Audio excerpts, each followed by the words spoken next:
Fix this engine and I will marry you right here in this dirty garage." Those were the words that Victoria Sterling would regret for the rest of her life, or perhaps they would be the words that saved it. But 20 minutes before she made that arrogant bet, she wasn't thinking about marriage. She was thinking about murder. "Get this piece of junk off the road now, Victoria, or so help me God. I will tweet that our CEO is trying to kill us." Brad Hunt screamed from the passenger seat, his face turning a shade of red that clashed violently with his $3,000 Italian suit. "We are not stopping, Brad. We have exactly 45 minutes to get to the loop, or the board votes us out." Victoria gripped the leather steering wheel of the Sterling Nova until her knuckles turned white. This was it. The $50 million prototype. The electric supercar that was supposed to save her family's legacy. And right now, on the chaotic interchange of the Dan Ryan Expressway, the dashboard was lighting up like a Christmas tree in hell. Warning. Thermal runaway imminent. The automated voice of the car sounded mockingly calm. Smoke started curling out from the hood. Not the white steam of a radiator, but the thick, acrid black smoke of frying electronics. "I told you." Brad slammed his fist on the dashboard. "I told you not to trust those diversity hires in engineering. You wanted to play social justice warrior with the design team, and now look at us. We are going to burn alive in the middle of the ghetto. Shut up, Brad." Victoria swerved across 3 lanes of traffic horns blaring around them. She saw an exit ramp. It wasn't the exit for the financial district. It was an off-ramp leading straight down into the south side. The car shuddered violently. Power dropped to 10%. There. Brad pointed a shaking finger at a crumbling brick building on the corner. The sign was hand-painted and barely legible through the grime. "King's Garage. We fix anything. It looks like a place where cars go to get stripped for parts not fixed." Brad sneered, pulling out his phone. "But we have no choice. Pull over before I call my lawyers." The $50 million prototype coughed one last time and died right in front of the open bay doors of the garage. Silence fell over the car, broken only by the ticking sound of the overheating engine and the distant thumping bass of hip-hop music coming from inside the shop. Brad didn't even wait for the car to stop completely before he kicked his door open. He stepped out immediately, covering his nose with a silk handkerchief as if the air itself was contagious. He held up his phone, the camera app already open, broadcasting live to his private circle of investors and company directors. "Ladies and gentlemen," Brad whispered loudly into the microphone, "I hope you are watching this. This is where our fearless CEO has led us. Stranded in a chop shop in South Chicago with a dead vehicle. This is why we need a change in leadership." Victoria ignored him. She pushed open her door, her high heels clicking sharply on the cracked pavement. She needed a miracle. She needed a lift. She needed tools. Inside the garage, the air was thick with the smell of old motor oil and welding fumes. It was dark, cluttered, and loud. Underneath a rusty sedan, a pair of legs and oil-stained coveralls stuck out. "Hey, you!"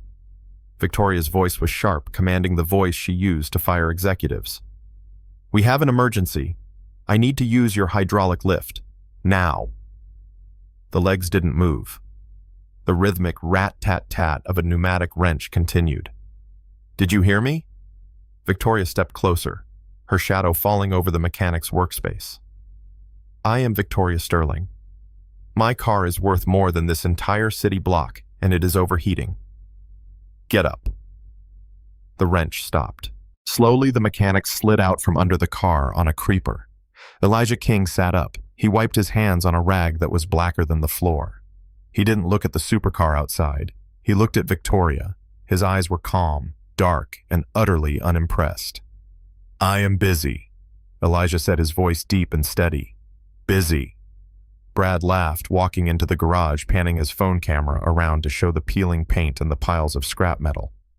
"Doing what stripping a Honda Civic look, buddy? We don't have time for your slow-motion routine. We have a shareholder meeting in 40 minutes. Move this junk out of the way." Elijah stood up. He was tall, towering over Brad. He walked past the screaming man in the suit and went to a workbench where an elderly woman was sitting on a folding chair. She looked worried, clutching a worn-out purse. "Almost done, Mrs. Hattie," Elijah said softly to her, ignoring the 2 intruders. "Just had to tighten the alternator belt. You will be able to get to church just fine." "You are kidding me." Victoria felt the panic rising in her throat. She marched over to the workbench, placing herself between Elijah and the old woman. You are prioritizing a 20-year-old sedan over a Sterling Nova prototype. Do you have any idea who I am? I don't care who you are. Elijah looked down at her. Mrs. Hattie was here first. Victoria reached into her designer bag. She pulled out a stack of cash. Crisp $100 bills. $1,000. She didn't hand it to him. She tossed it onto the oil-stained workbench right next to Mrs. Hattie's trembling hands. There, that buys the garage for the hour. Victoria said, her voice trembling with rage. Probably more than you make in a month. Now move the sedan and put my car on the lift. Elijah looked at the money. Then he looked at Brad, who was zooming in on the cash with his phone. Look at that, folks. Brad narrated to his live stream. Elijah said, his back turned to them. You have a coolant loop failure. The pressure valve is fighting the pump. Whoever designed this didn't account for thermal expansion in the secondary manifold. Brad snorted. He walked up behind Elijah's phone camera right in his face. Oh, listen to this. The grease monkey is an engineer now. Did you hear that, internet? He thinks he knows better than our PhDs from MIT. Tell us, genius, did you learn that at community college or from fixing tractors? Elijah turned slowly to face the camera. He looked directly into the lens. It is not a design flaw. It is a sabotage. The system is fighting itself because someone reversed the polarity on the sensor. Brad's smile faltered for a second. He quickly recovered. Sabotage. Now he is a conspiracy theorist. This is comedy gold. Victoria stared at Elijah. How could he know that? How could he possibly know about the sensor array just by listening? Can you fix it? Victoria asked. The desperation was back. I can, Elijah said. Then do it. No. Elijah walked back toward the garage. I told you, Mrs. Hattie is waiting. You listen to me, Victoria screamed, losing all composure. She grabbed Elijah's arm. His bicep was hard as iron under the dirty fabric. She realized instantly that she couldn't move him, couldn't force him. She had to break him. She had to challenge him. You are walking away because you can't do it. Victoria hissed. You are just talking big to impress your friends. You don't understand this technology. This is quantum computing management, not a carburetor. You are scared you will touch it and blow it up. Elijah stopped. He looked at her hand on his arm. I am not scared of your toy car, Elijah said quietly. Then prove it. Victoria stepped in front of him, blocking his path. The live stream comments were scrolling so fast now, thousands of people watching the meltdown of Sterling Automotive. Brad laughed a cruel, mocking sound. He won't touch it, Victoria. He knows his place. He knows he is only good for changing oil and pumping tires. Let's go. I have already called the police to come get us. Let's not wait around in this filth. Victoria didn't move. She stared up at Elijah. If you can fix it, if you can get that engine running in 20 minutes without replacing any parts, I will give you anything. I will double the cash on the table. Elijah shook his head. I don't want your money. Then what? What do you want? Apologize, Elijah said, to Mrs. Hattie for disrespecting her. Brad howled with laughter. An apology. That is his price. This guy is pathetic. Victoria ignored Brad. She looked at the old woman. She looked back at Elijah. And then the stress, the heat, and the sheer absurdity of the moment made her snap. She wanted to hurt him. She wanted to crush his calm, arrogant, superior attitude. Fine, Victoria sneered. You want high stakes? You think you are a hero. If you fix that car in 20 minutes, I won't just apologize. It wasn't a nice smile. It was the smile of a predator who had just watched the prey walk into a cage. Elijah turned to his assistant, a young teenager working in the back. Jamal, bring me the copper wire and the bypass clips. He walked toward the $50 million car. He didn't open the hood. He slid underneath the chassis. Start the clock, princess. Elijah's voice echoed from under the car. You have 19 minutes left to be single. 19 minutes. The words hung in the air like thick smoke. Victoria checked her diamond-encrusted watch. Her heart was hammering against her ribs so hard she could feel it in her throat. She had just bet her life, her company, and her hand in marriage on a man who was currently walking around her $50 million electric vehicle with his eyes closed. Brad was having the time of his life. He adjusted his grip on the phone, zooming in on Elijah's dirty sneakers as they moved silently across the concrete floor. The livestream viewer count had jumped to 8,000. People loved a train wreck, and this was the most expensive train wreck in Chicago history. "Look at him," Brad whispered loudly to his audience. "He is doing a rain dance. Maybe he is praying to the machine spirits. This is what happens when you let unskilled labor touch high-end technology." Elijah ignored the commentary. He was in his own world now. To him, an engine was not a machine. It was a living thing with a pulse and a rhythm. He could hear the car suffering. The high-pitched whine of the cooling fans was masking a deeper, more sinister sound, a sound of suffocation. Jamal ran over breathless, holding a coil of raw copper wire and a pair of wire strippers. Elijah took them without looking. He handed the boy a key from his pocket. "Get the bag from the top shelf." "The red one," Elijah said. Jamal nodded and sprinted off. Victoria watched, confused. What bag? What was he doing? Elijah didn't open the hood. He knew that the moment he popped the latch, the car's security system would lock down the ECU, sensing an unauthorized intrusion. Brad had designed it that way. No user-serviceable parts inside. Jamal returned with a dusty red velvet bag. Elijah opened it and pulled out an old stainless steel medical stethoscope. Brad burst out laughing. It was a harsh barking sound that made Mrs. Hattie jump in her seat. "Oh my God, you have got to be kidding me." Brad wiped a tear from his eye, turning the camera to face himself. "Did you guys see that? The mechanic just pulled out a toy doctor kit. What are you going to do?" Dr. Phil checked the car's blood pressure, asked it about its childhood trauma. The comments on the screen were flying by with laughing emojis. Dr. Grease Monkey, taking the pulse of a dead horse. Elijah didn't flinch. He put the earpieces in. The world went silent except for the amplified vibrations coming through the metal disc in his hand. He slid onto his back, wiggling underneath the low chassis of the supercar. It was tight. The hot metal pressed against his nose. The smell of burning insulation was overpowering down here. He reached up into the darkness of the undercarriage. His fingers, calloused and scarred from years of working on Fords and Chevys, felt around the smooth carbon fiber casing of the future. He found the harness bundle. It was wrapped in heat tape. Brad's voice drifted down from above, muffled, but still annoying. 10 minutes left, folks. Get ready to watch the repo men take this garage apart. Elijah used his teeth to strip the insulation off the copper wire. He had to create a bridge, a bypass. He needed to trick the central processor into thinking the temperature was normal, forcing the valves to open. He located the yellow sensor wire. He pulled it down gently to splice into it, but the wire came loose in his hand. Elijah froze. He pulled the wire closer to his face. In the dim light under the car, he examined the end of the yellow cable. It hadn't melted. It hadn't snapped from tension. The end was clean, sharp, diagonal. Elijah ran his thumb over the cut. This was done with a pair of diagonal cutters. Someone had reached up here into this impossible-to-reach spot and snipped the thermal sensor line.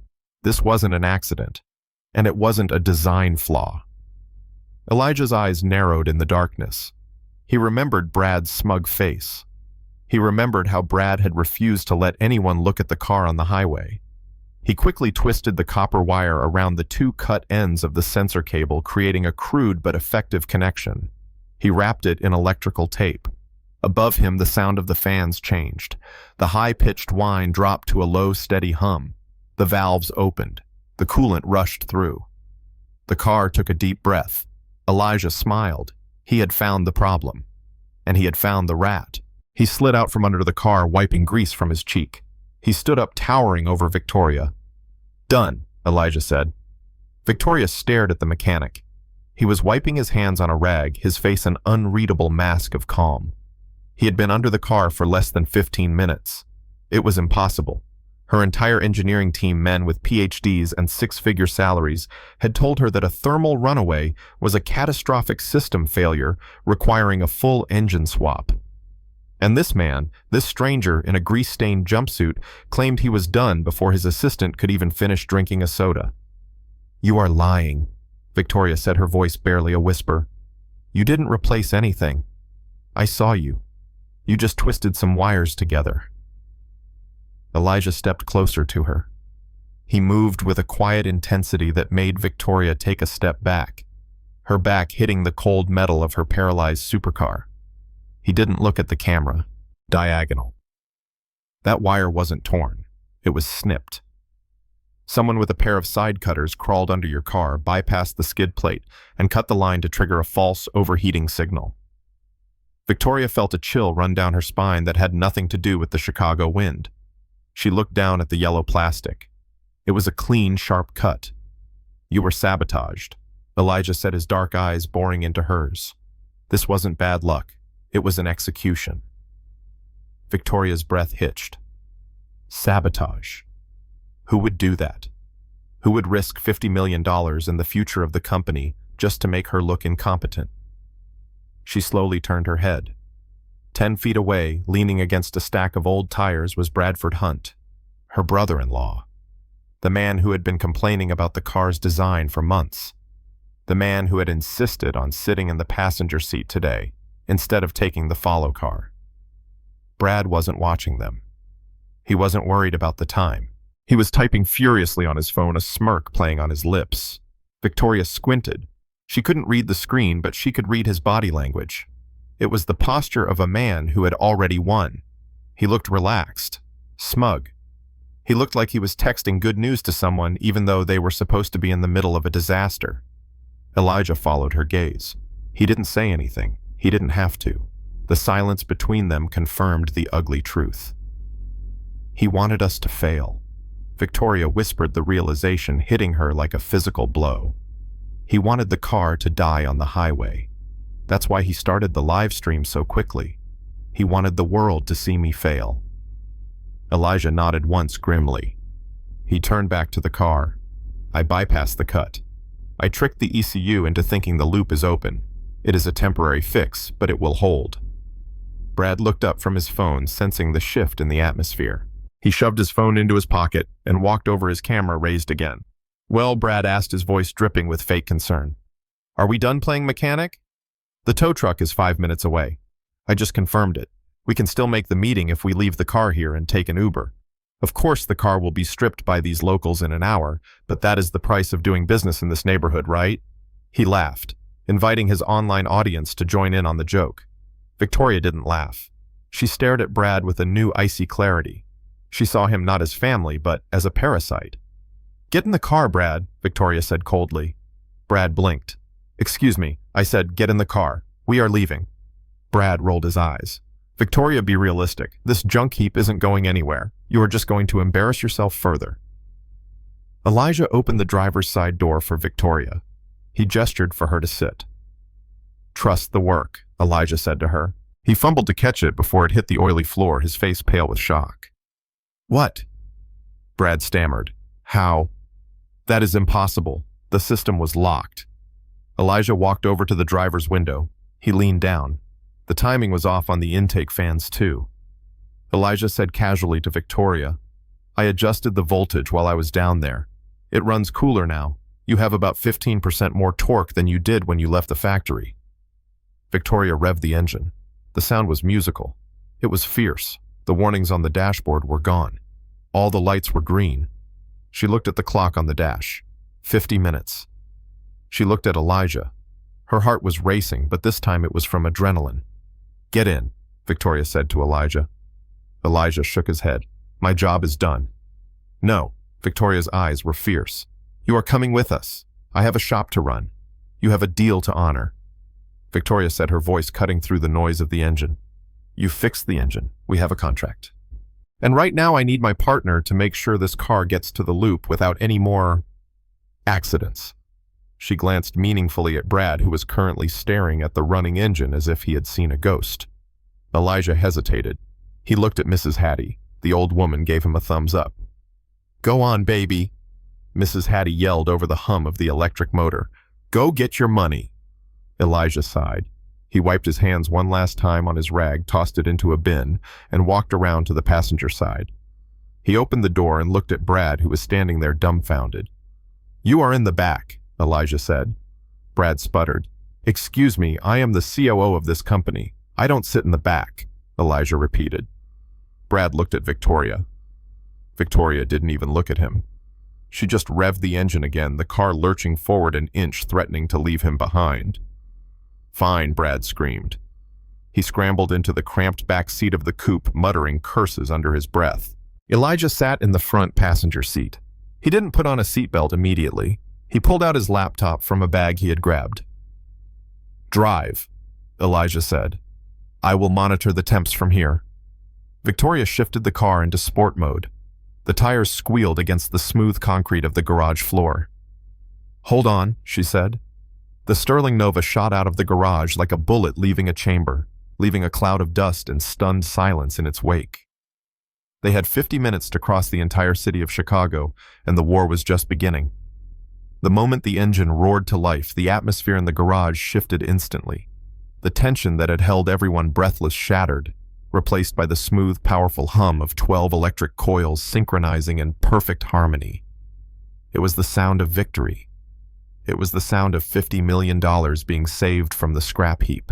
The board was already looking for a reason to oust her. Marrying the help would be the final nail in her coffin. She couldn't do it. She had to kill this narrative right now. Victoria opened the door, but she didn't get out. She kept one foot on the brake, ready to fly. She reached into her Hermes bag, her fingers brushing against the cold leather of her checkbook, but that would take too long. She grabbed the emergency cash bundle she kept for travel. $3,000 in crisp banknotes. She looked Elijah in the eye. The gratitude that had been there a second ago was gone, replaced by the cold steel shudder of a CEO protecting her asset. "Elijah," she said, her voice loud enough to be heard over the engine but devoid of any warmth. "You did your job. The car runs." She threw the money. She didn't hand it to him. She didn't place it in his palm. She tossed the stack of bills out the window. The rubber band snapped in the air and the bills fluttered down, landing on the dirty concrete near his oil-stained boots. "Keep the change," Victoria said, her face hardening into a mask of indifference. "And listen to me carefully. Forget about what I said earlier. The marriage, the partnership. It was just a figure of speech, adrenaline talking. Don't get any delusions of grandeur, Elijah. You are a mechanic. I am a CEO. We live in different worlds. Stay in yours." Elijah didn't move. He didn't look at the money. He just watched her, his expression unreadable, deep and still like a dark lake. Brad, seeing the power dynamic shift back in their favor, suddenly found his courage. He scrambled up from where he had been standing, pushing past Elijah with a sneer. He yanked the passenger door open and threw himself into the leather seat, reclaiming his throne.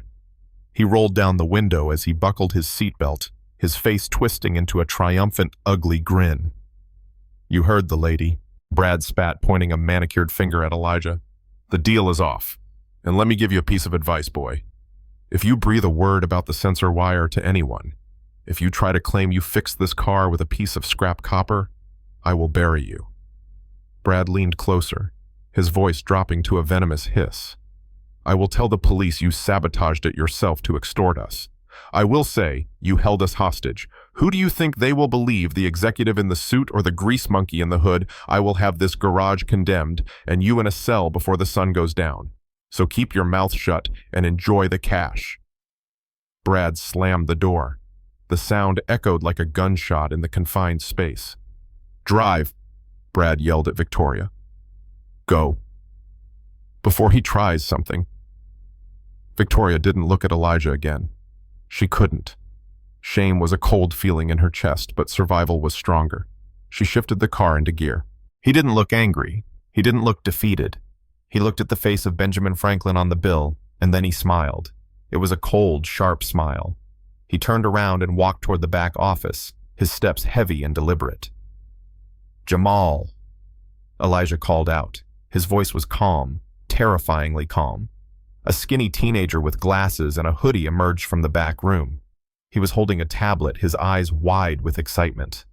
The walls of the back room were lined with servers and monitors, a stark contrast to the grime of the front shop. "Did you get it?" Elijah asked. Jamal nodded, his fingers dancing across the screen. "I was connected to the car's ECU the entire time you were splicing the wire. I mirrored the system logs." "Did you get the cabin audio?" Elijah asked.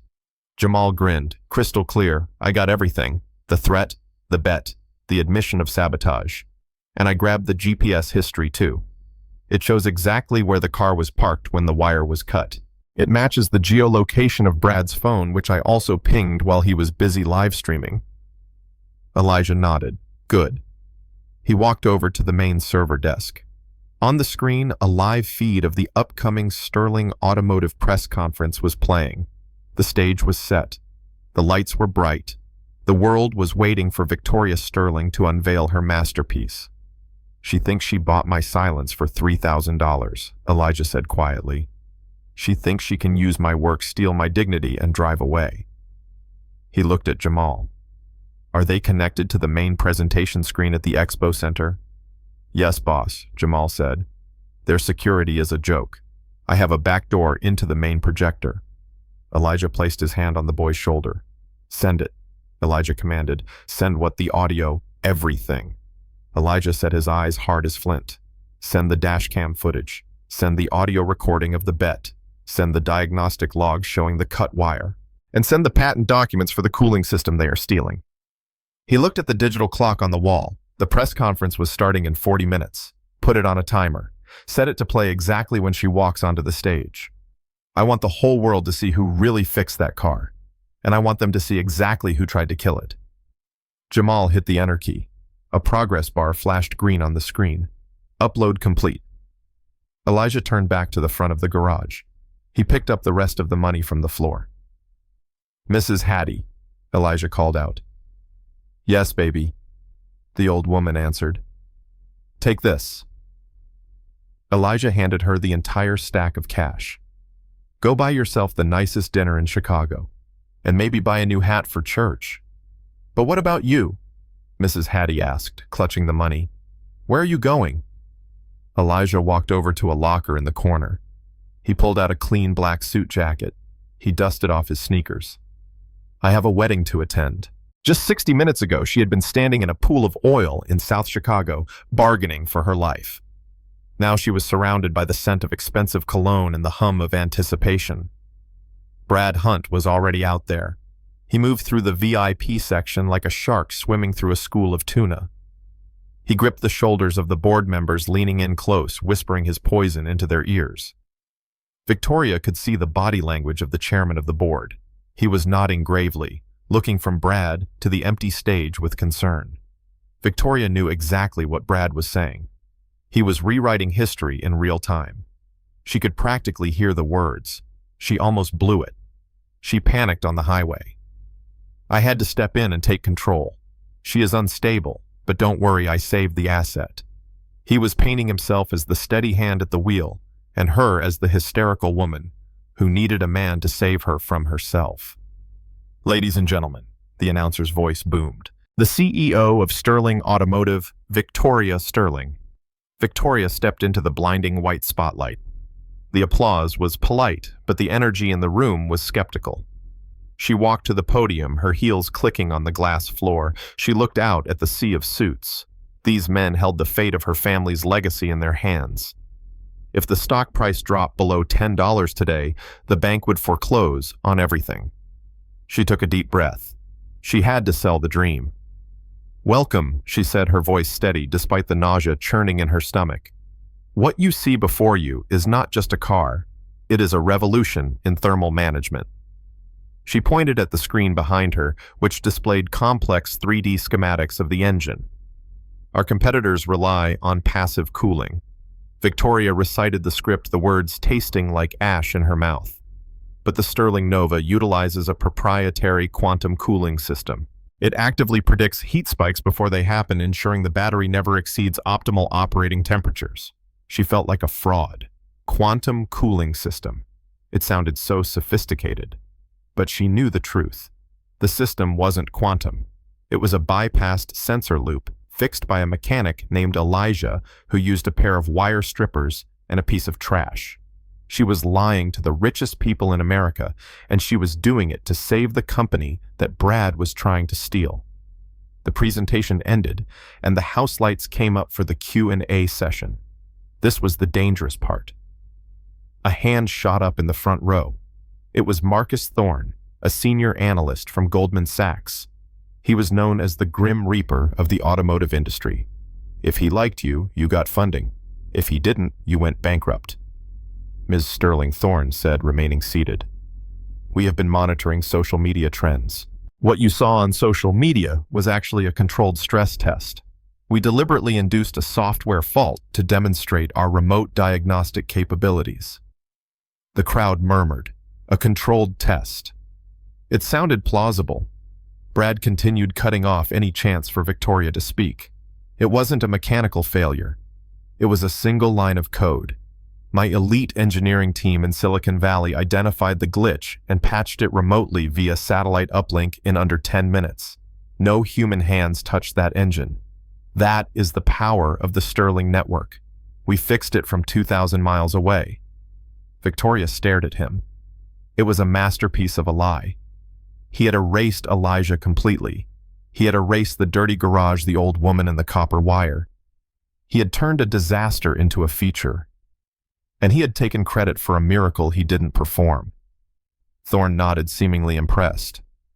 Remote satellite patching. That is very forward-thinking, Mr. Hunt. Brad beamed. Thank you. We believe in technology, not manual labor. Victoria felt a cold rage settling in her chest.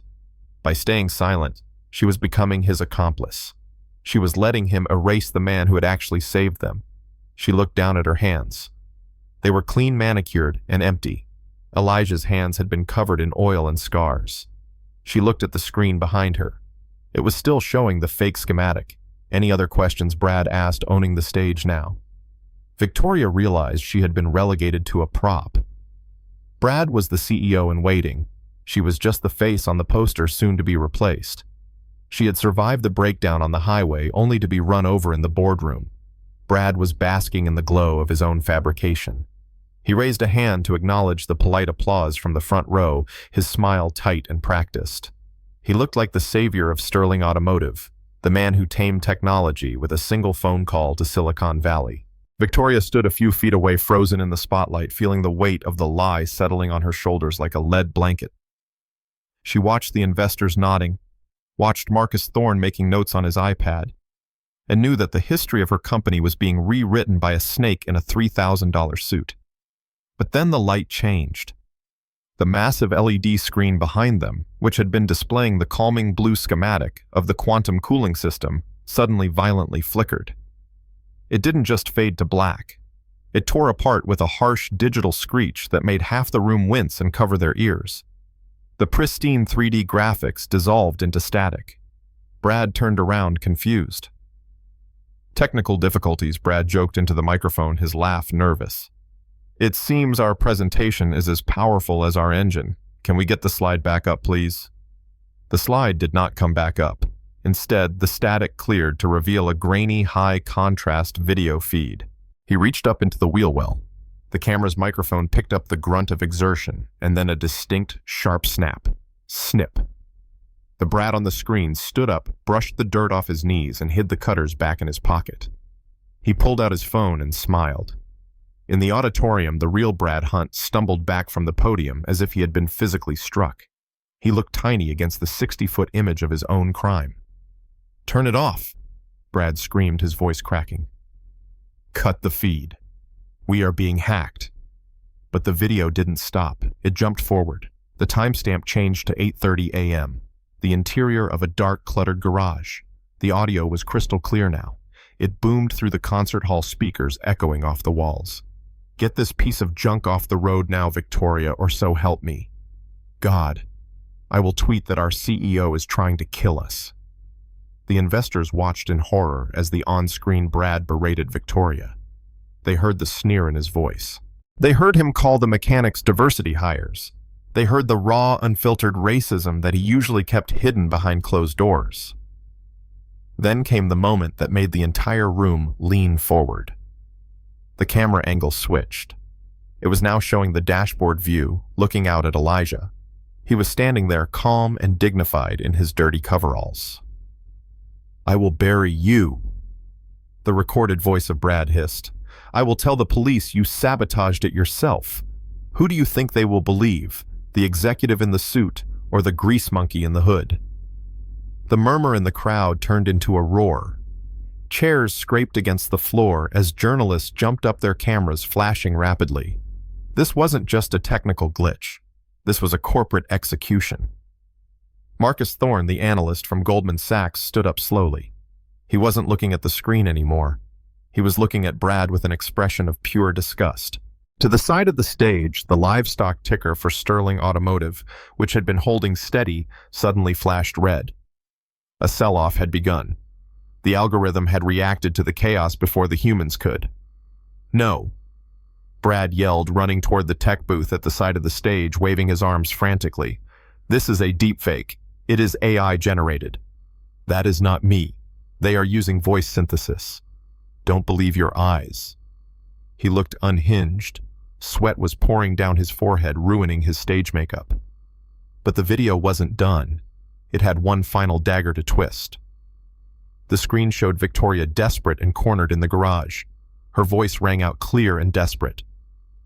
"If you fix that engine in 20 minutes, I won't just apologize. I will make you a partner. Hell, I will marry you." The audience erupted. People were laughing, shouting questions, pointing at the stage. The heavy double doors at the back of the auditorium swung open with a resounding crash that cut through the murmur of the crowd like a thunderclap. Every head in the room turned. The 200 investors, the sharks of Wall Street, and the vultures of the press all shifted their gaze from the scandalous video on the screen to the silhouette standing in the entryway. Elijah King stood there, framed by the light from the hallway. He was no longer the man in the grease-stained coveralls.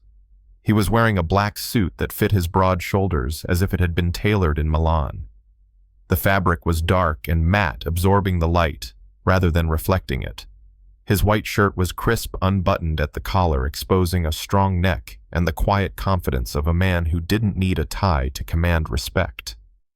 But as he stepped into the room, a collective whisper rippled through the audience.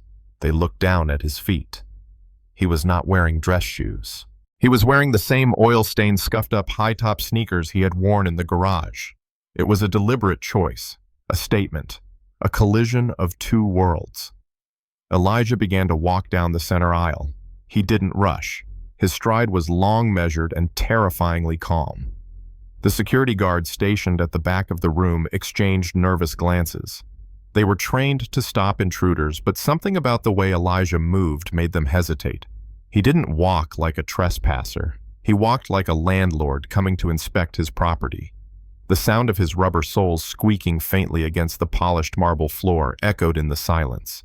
Victoria stood frozen on stage. Her heart felt like it had stopped beating. She watched him approach, her mind racing. What was he doing? Why was he here? She had thrown money at him. She had insulted him. She had driven away and left him in the dust. And now, like a ghost from her conscience, he was walking straight toward her judgment day. Brad was the first to react. He gripped the podium, his face flushing a deep, ugly purple. "Security." Brad hissed into the microphone, his voice shaking. "Stop him. That is the hacker. That is the man who doctored the video. Don't let him near the stage." Two guards stepped into the aisle, blocking Elijah's path. Elijah didn't even slow down. He didn't raise his hands. He just looked at them. He looked at the first guard with eyes so dark and intense that the man actually took a step back. It was a look that said, "Move or be moved. I am not the one you should be worried about." Elijah said, his voice low but carrying through the silent room. The guards looked at the screen where the video of Brad cutting the wire had just finished playing. They looked at Brad sweating and manic on stage. Then they looked at Elijah, cool and composed. They stepped aside. A gasp went through the room. The path was clear. Elijah walked up the stairs to the stage. "I own King's Garage on the south side, and I am the man who fixed your $50 million paperweight with a piece of wire I found on the floor." The crowd erupted into murmurs again. Marcus Thorne was leaning forward in his seat, his eyes wide. Elijah turned back to Victoria. He held the microphone up, making sure every single person in the room and the thousands watching the live stream could hear what he was about to say. "You made a deal, Ms. Sterling," Elijah said. Victoria felt the blood drain from her face. "No, he wouldn't. He couldn't. You stood in my shop, in front of my people, and you made a promise." Elijah continued, his voice hard as steel. "You said, and I quote, 'Fix this engine and I will marry you.'" He paused, letting the words hang in the air. "The car is running. The job is done. The contract is fulfilled." Elijah took a step closer to her, invading her personal space, his presence overwhelming. "So I am here to collect. I am not here for the $3,000 you threw at my feet like I was a beggar. I am here for my rights. You offered a lifetime partnership. I am accepting it." The room went absolutely wild. Journalists were shouting questions. Cameras were flashing like a strobe light storm. The headline was writing itself. "CEO proposes to mechanic to save company." Brad looked like he was about to have a stroke. His veins were bulging from his neck. The narrative he had carefully constructed was burning to ash, and this mechanic was dancing on the flames. He snapped. "You filthy piece of trash," Brad screamed, abandoning all pretense of corporate dignity. He abandoned the podium and charged. He rushed across the stage. His fists clenched, his eyes blind with rage. "Security, get this bum out of here. He is harassing the CEO. He is a stalker." Brad lunged at Elijah, aiming a wild, desperate punch at his face. He wanted to hurt him. He wanted to silence him. He wanted to knock the arrogance off this intruder who dared to walk into his world wearing dirty sneakers. Victoria screamed. Elijah didn't flinch. He didn't even blink. He just watched Brad come at him, shifting his weight slightly, ready to turn the boardroom into a brawl. The fist came flying toward Elijah's face with all the desperate, clumsy energy of a man watching his life collapse. Brad Hunt had put his entire weight behind the punch, a physical manifestation of his entitlement. But Elijah did not flinch. He did not step back. He simply raised his left hand. The sound of flesh hitting palm echoed through the silent auditorium like a gavel striking a judge's desk. Elijah caught the punch. He didn't just block it. He absorbed it. His hand wrapped around Brad's fist, stopping the violence dead in its air. For a second, time seemed to freeze. The two men stood locked in the center of the stage, one in a $3,000 suit, sweating and panting. A stack of paper, yellow, dog-eared, and bound with a simple rubber band. He held it up. The stage lights hit the faded documents. "You are all here to invest in the Sterling Nova," Elijah's voice boomed. "You are here because of the quantum cooling system, the revolutionary technology that allows an electric engine to push past physical limits." He walked to the edge of the stage. "But you are investing in a crime." Marcus Thorne stood up in the front row. "What are you talking about?" Elijah snapped the rubber band. It flew off. He opened the document to a diagram that looked identical to the high-tech schematic that had been on the screen just minutes ago. "This is United States patent number 9824. Elijah read, holding the paper up for the cameras. "Filed 5 years ago. Title: Self-regulating thermal exchange for high-performance electric motors." He looked at Victoria. "Inventor: Elijah King." A gasp rippled through the room. Victoria felt the floor sway beneath her. "That is impossible," Victoria stammered. "We bought that technology. We paid $5 million to a research firm in Silicon Valley for the exclusive rights." Elijah shook his head. "You bought stolen goods, Victoria. 5 years ago, I was the chief engineer at a startup called Orion Dynamics. I built this system. I poured my life into it. But when I presented it to the board, they told me that a black man from the South Side didn't have the right image to be the face of their technology. They fired me. They buried my name. And then they sold my work out the back door to the highest bidder." He turned and pointed a finger at Brad, who was trying to crawl toward the wings of the stage. "And guess who the broker was? Guess who approached me 6 months ago, offering me pennies on the dollar to sign over my remaining rights, and when I refused, decided to just steal it anyway?"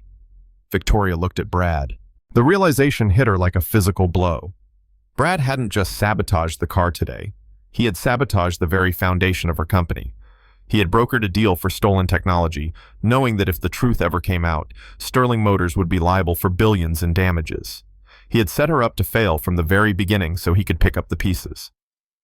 "You stole it," Victoria whispered, her voice trembling with rage. "You knew. You knew it was his." Brad struggled to his feet, his face red. "It doesn't matter," he screamed, desperate to salvage the narrative. "He is just a mechanic. Nobody cares who invented it. We own it. We have the paperwork." Elijah laughed. It was a cold, dry sound. "You have paperwork for a counterfeit," Elijah said. "But you don't have the key." He turned back to the audience. "Why do you think the car broke down today? Why do you think the sensors failed? It wasn't just because Brad cut a wire. It is because I built a kill switch into the code." "Is this what you wanted?" Victoria asked, tears finally spilling over. "To destroy us, to get revenge." Elijah walked over to her. He stood so close she could feel the heat radiating from him. "No," Elijah said softly. "I don't want to destroy it. I want to save it. But this time on my terms." He reached into his jacket again and pulled out a single crisp document. It wasn't a patent. It was a contract. The room quieted down, sensing a shift. The investors stopped shouting. Marcus Thorne leaned in, listening. "You made a promise," Elijah said, his voice ringing out clearly. "Fix the engine and I will marry you." He handed the contract to Victoria. "I am a man of my word. I fixed the engine. Now I am calling in the debt. But I don't want a ring, Victoria, and I don't want a wedding cake." Victoria looked down at the paper. It was a merger agreement. Elijah continued. "This is a proposal for the immediate acquisition of King's Garage by Sterling Automotive. In exchange for the exclusive rights to my patent and the unlocking of the source code, I will receive 51% of the voting shares in the engineering division." He paused, looking directly into the camera lens, speaking to the world. "I will be the chief technical officer. No more hiding in the back. No more stolen ideas. My name goes on the patent. My face goes on the brochure. And my team from the garage, the men and women you called unskilled labor, they get full union contracts and pensions." The crowd began to murmur again, but this time the tone was different. It was intrigue. It was respect. And one last thing Elijah said, his voice dropping to a deadly whisper. He pointed at the document. Clause 4. Victoria read it. Her eyes widened. "Condition of merger," she read aloud, her voice gaining strength. "The immediate termination of Chief Operating Officer Bradford Hunt for cause including corporate espionage, fraud, and destruction of company property." She looked up at Elijah. He offered her a pen. It was a cheap plastic ballpoint pen from his garage covered in grease smudges. "You have a choice, Victoria. You can let the company die right here with him, or you can build something real with me." "What is it going to be, partner?" Brad lunged forward again. "Don't sign it. He is bluffing. He is blackmailing us." Victoria looked at Brad. She saw the fear in his eyes. She saw the man who had dismissed her, undermined her, and tried to ruin her. Then she looked at Elijah. She saw the man who had crawled under a car to save her. She took the greasy pen. She didn't hesitate. She walked over to the Sterling Nova. She placed the contract on the hood of the $50 million car. "I accept your proposal," Victoria said, her voice booming over the speakers. She signed her name with a flourish. The room erupted, not with polite applause, but with a roar of approval. The stock ticker stopped falling. "That engine still needs a new intake valve. And Mrs. Hattie needs a ride to church on Sunday." The screen fades to black, but the story doesn't end there. 6 months later. The sign above the garage has changed. It no longer says King's Garage, we fix anything. It is a sleek, modern sign that reads Sterling and King Innovation Center. Inside, the music is still playing. It's still hip-hop, but now it mixes with the hum of high-tech machinery. The floor is clean, but not too clean. It still smells like work. Victoria walks in. She isn't wearing a power suit. She is wearing jeans and a Sterling and King polo shirt. She is holding a tablet. "We just got the numbers from Tokyo," she calls out. "The new model pre-orders are up 400%. They love the thermal efficiency." Elijah slides out from under a classic 1967 Mustang. He is covered in oil again. Some things never change. He stands up, wiping his hands. "Tell them we can squeeze another 5% out of the battery if we redesign the rotor," Elijah says. Victoria laughs. She walks over and hands him a towel. She looks at the grease on his face, and then she leans in and kisses him on the cheek. right over a smudge of oil. "You are never going to stop, are you?" she asks. Elijah looks at his hands. The hands that were mocked. The hands that were ignored. The hands that built an empire. "Why stop?" Elijah says, taking her hand in his. "We are just getting started." The camera pulls back, showing the busy workshop. Jamal is leading a team of young engineers explaining code. Mrs. Hattie is sitting in the corner knitting, watching over them like a guardian angel. It is a picture of a new American dream. One that isn't given but built. One that isn't bought but earned. So, the next time you see a mechanic or a janitor or someone working with their hands, remember Elijah King. Remember that the person you ignore might be the only one who knows how to fix the engine of your life. Don't judge a man by the grease on his hands. Judge him by the fire in his heart. Because while some people are busy trying to look like $1 billion, others are busy building it. If this story inspired you, if you believe that talent comes from everywhere and dignity is non-negotiable, hit that like button. Share this with someone who needs to be reminded of their worth. And subscribe for more stories about the power of the underdog. Because here, we don't just tell stories. We change the narrative.